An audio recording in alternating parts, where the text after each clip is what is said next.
Halo semuanya, perkenalkan kami dari kelompok 7 mata kuliah pengantar pendidikan anak berkebutuhan khusus yang diampu oleh Ibu Dr. Hartini Nara. Dalam rangka merayakan Hari Disabilitas Internasional, kelompok kami yang beranggotakan Ilham Setiawan, Neila Safwa, dan Syifa Rahmanita akan menjelaskan beberapa fakta penting mengenai anak dengan autisme.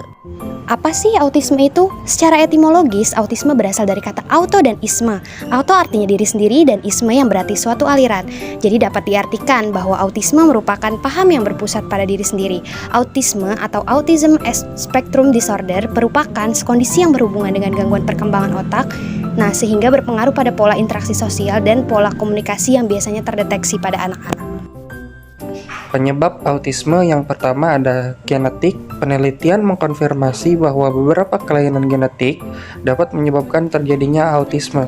Autisme dapat menurunkan ke keluarga dengan kombinasi gen keluarga tertentu.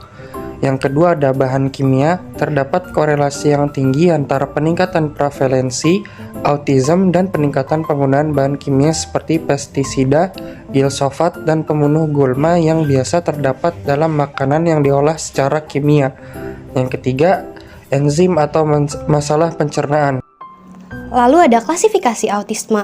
Klasifikasi autisme ini dapat dilihat dari berbagai aspek. Di sini yang pertama ada berdasarkan kemandirian yang terbagi menjadi 3 level, yaitu level ringan, level sedang, dan level berat. Yang kedua, berdasarkan interaksi sosial, dibagi menjadi 3 kelompok ya. Pertama kelompok menyendiri, yang kedua kelompok aktif, dan yang ketiga adalah kelompok pasif. Lalu berdasarkan pada saat terjadinya kelainan, dibagi menjadi 2 kelompok, yaitu kelompok autism infantil dan yang kedua adalah kelompok autism fiksasi. Selanjutnya adalah karakteristik anak dengan autisme. Yang pertama, anak dengan autisme memiliki hambatan dalam berkomunikasi.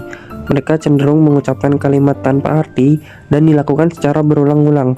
Selain itu, anak dengan autisme biasanya meniru ucapan orang lain atau nyanyian tanpa mengerti maknanya. Yang kedua yaitu hambatan dalam interaksi sosial. Anak autis cenderung menarik diri dari lingkungan bermainnya sehingga mereka lebih suka menyendiri. Selanjutnya yang ketiga ada gangguan sensoris. Anak autis tidak peka terhadap sentuhan. Anak dengan autisme tidak suka dipeluk, menjilat benda-benda di sekitarnya, dan tidak mengenal rasa sakit dan takut. Keempat, adanya gangguan pada pola bermain. Kelima adalah gangguan emosi anak dengan autisme. Ada banyak terapi anak autis yang dapat dilakukan untuk meningkatkan kemampuan aktivitasnya. Di antaranya ada terapi sensori dan integrasi yang diajarkan berupa sentuhan, gerakan, penglihatan, suara, bau, maupun rasa. Yang kedua ada terapi wicara. Terapi tersebut dilakukan dengan meningkatkan artikulasi bicara dengan melatih otot bibir atau wajah. Yang ketiga ada terapi okupasi, yaitu salah satu terapi paling penting karena terapi tersebut berkaitan dengan pembentukan kemampuan hidup sehari-hari, seperti memegang pensil, memegang mainan, menyisir rambut, ataupun menggosok gigi. Untuk layanan pendidikan bagi anak dengan autisme terbagi menjadi 3 jalur, yaitu pendidikan khusus, pendidikan inklusi, dan pusat pelayanan autis. Walaupun memiliki hambatan dalam berkomunikasi dan berinteraksi sosial, anak dengan autisme tentu memiliki kesempatan dalam meraih prestasi. Salah satunya adalah Dewangga Kanahaya Iskandar yang memenangkan juara 1 dalam pertandingan lari 50 meter dan 100 meter pada ASEAN Autism Games 2018 lalu. Ibunya menjelaskan bahwa persiapan Dewangga dalam kejuaraan tersebut berlangsung singkat, yaitu hanya dalam waktu 1 bulan saja. Hal tersebut dikarenakan Dewangga memiliki ketertarikan dalam olahraga lari. Sejak kelas 2 SD, ia sudah bergabung dalam klub lari khusus anak disabilitas.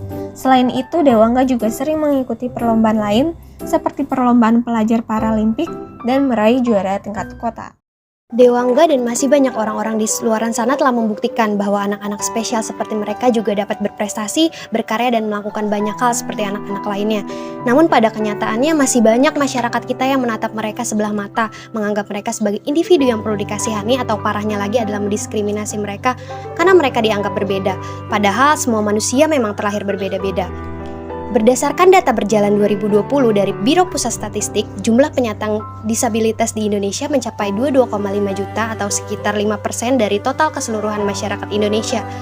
Dengan jumlah tersebut, seharusnya masyarakat dapat meningkatkan keterbukaan terkait dunia pendidikan khusus dan individu-individu di dalamnya, karena diskriminasi dan stereotip lainnya terhadap penyandang disabilitas hadir dari ketidaktahuan dan kurangnya pemahaman masyarakat terkait disabilitas.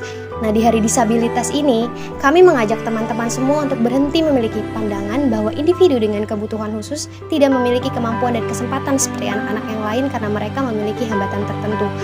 Karena pada kenyataannya mereka juga memiliki sejuta potensi yang jika diasah akan menjadi bakat luar biasa dan prestasi yang luar biasa pula.